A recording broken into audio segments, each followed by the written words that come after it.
Morning, everybody. Once again, we find ourselves in a journey. Life is a journey. And come to think of it, our journey has brought us now to the 6th month of the year. And we are on the 8th day of the month of June. So little by little, we are journeying. Little by little, we are hoping that finally the vaccine, which the world needs now, will be discovered, tested, and distributed. So, life is a journey. Whether we are a month old or 90 years old, we are in a journey. And in this journey, therefore, we must appreciate what the gospel is telling us and appreciates the celebration of the sacrament of the Eucharist. First of all, St. Matthew writes to the Christians who are converts from the Jewish religion. And therefore, we find in his gospel elements that are familiar to them. And for example, here we find Matthew describing Jesus as the new Moses and situates him on the mountain. A reminder for the Christian Jews or the Christians who came from the Jewish religion, just as Moses gathered all the tribes that left Egypt with him and made them people of God through the agreement they made through the covenant with God. So now we find Jesus, the new Moses, gathering not tribes, but people of every situation in life to constitute the new people of God. So here we find Jesus practically welcoming and assuring those around him with the word blessed. And the second part of the sentence is an assurance. For yours, for theirs is the kingdom of heaven.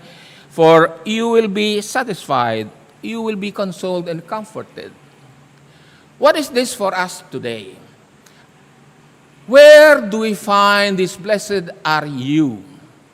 Does the Lord mean to say, remain poor? Huwag na kayong umangat sa buhay, remain poor so you'll be blessed. Do not move away from the reason of your hurt and mourning so that you will always be blessed. Is that what the Lord is saying? No. What the Lord is saying for us today is blessed are you in your situation. What is your situation today? Now.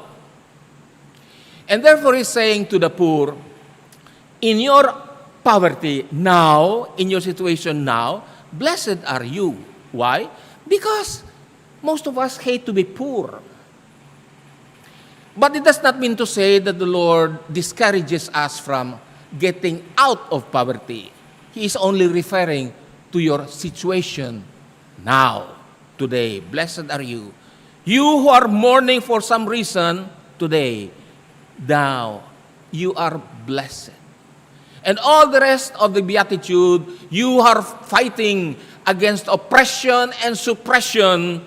Now, you are blessed.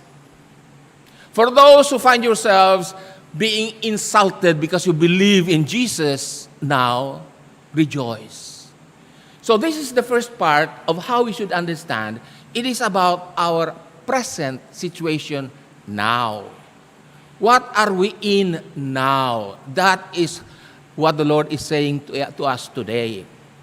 And the second part is, where do we find the assurance of being blessed? Where? It is precisely in the celebration of the Eucharist, from where we hear the Lord tells us, from all walks of life, from our different situations, blessed are you. From the celebration of the Mass, Or if we were in a more normal situation, in the context of the life of a basic Christian community, in our parish, inside the church, blessed are you. Because come to think of it, who are those who are coming to Mass? People from different walks of life. Blessed are you.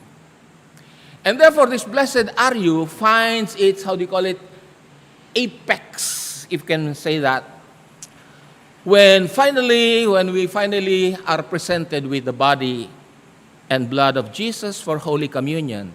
Blessed are you. That is the point of the Gospel of St. Matthew for us today. Today, you are blessed. Today, in your situation, you are blessed. But again, I say, it does not mean to say that you don't have to improve your situation. That's why you go to work, to improve your situation. That's why you are consoled by friends, to improve your situation. But in your situation now, today, the Lord is telling you, blessed are you. And especially from the context of the celebration of the Eucharist, that's the point of Matthew. Now, we are blessed.